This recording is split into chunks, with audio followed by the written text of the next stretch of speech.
Yes, hello everyone. Welcome to the next lesson. So in this one, we're going to be looking at interest rates. So if you refer back to our introduction and the economic train video, you can refer to interest rates as the brakes of the economy. You know, it's up to the central banks who are the drivers of the economy. It's up to them whether they put brakes on the economy to slow it down or to allow it to speed up as it usually would. So the interest rate is the amount a lender charges a borrower and is a percentage of the principal, the amount loaned.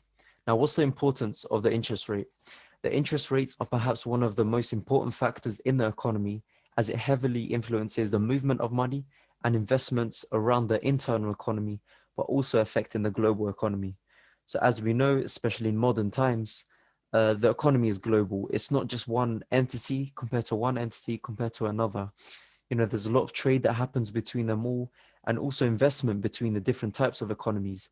You know, if you've got a large amount of money to invest and you're looking for the best return on your investment, you're going to be not only looking at your domestic currency and what they offer with their assets, but also internationally as well. And who controls the interest rates? Put simply, it's the central banks. They're the driving. They're the drivers of the economy. Essentially, they're the guys that fluctuate the interest rates to either enter expansionary phases or deflationary or contractionary phases, which is deflationary. So in the US, it's the Federal Reserve. Now, the effect of interest rates. The first way we can look at it is that it affects the loan rates between banks. This is what we call the Fed fund rate. Now, there's going to be a whole lesson on this and the types of indicators in, I believe, the third section of fundamentals or the second one. But yeah, this has a great effect on the consumers and the general population because at the end of the day, this is where we're going to get our mortgages. This is where we're going to get our loans for businesses. So of course, that affects stimulation around the economy as well. Then another way to look at it is monetary policies. So it has an adverse effect on the inflation through the introduction of expansionary versus contractionary monetary policies.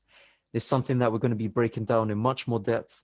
But of course, this is just an introduction to everything. And then, of course, like we mentioned previously, it affects investment around the world, particularly when you're looking at the yields on assets like bonds. It's not just going to be the yields on the bond market, but the bond market is very heavily influenced by interest rates, and bonds is what governments actually use to increase their money supply, for example, because essentially they're like loans for them. But yeah, that's it for the effect on interest rates. Now, throughout this course, you're going to understand the direct effects of interest rates on the economy and what it means for the currency pairs that we will trade. Because at the end of the day, understanding fundamentals is all well and good, but how do we actually translate that into our currency pairs and where we see it going? Now, before we get into anything, and just as a precursor to everything that you will learn, understand this concept of interest rates and the direct effect it has. So as interest rates lower, we are seeing an expansionary policy because it encourages more economic stimulation as consumers and borrowers borrow and lend money. Particularly, it's more about the borrowing part. So if you've got a lower interest rate on a loan that you'd like, or a mortgage, for example, you're more encouraged to go out and get that mortgage because you know you have less to pay back, because the higher interest rate means the higher amount you're going to have to pay back on that loan. Therefore, the economy expands due to that economic stimulation. Now, the effect of interest rates has on inflation, exports and imports, global investment. That's everything that we're going to be getting into. So just understand that as interest rates reduced, usually you start to see the currency devalue endogenously. This is a word that perhaps you might have not come across, but what it means is inside the economy. So inside the domestic currency in a way. Because at the end of the day, when it comes to fundamentals, what we're really looking for is a fundamental divergence.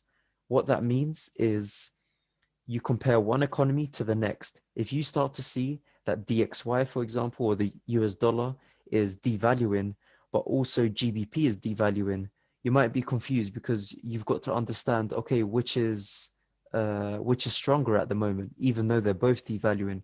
And that's exactly what we call fundamental divergence. You've got to understand the difference between the two economies and which one we can expect to get stronger or weaker.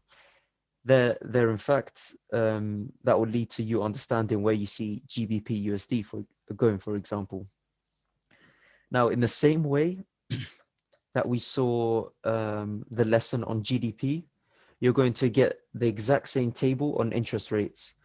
So again, just go on tradingeconomics.com. You're going to get all the information there. You can look at the different countries and their economic indicators individually, or you can look at it as part of the data comparison. So this was a screenshot, I believe, from a while ago, but you'll see around the world, especially, there's a lot of countries that have low interest rates. For example, the US at the moment has 0.25%, the United Kingdom 0.1%, France 0%, Italy 0%. As you can see, we're in a time where the economies are trying to expand because of the effects of the pandemic and everything shutting down. Eventually, you need the economy to expand. And what's one of the ways you do that? You affect interest rates. And that's exactly what central banks do. Now, this is going to be explored in a lot more detailed. But yeah, guys, that's it for this lesson. I hope you obviously take notes, and this one is more in a preparation for everything that's to come. So yeah, guys, take care, and I'll see you in the next video.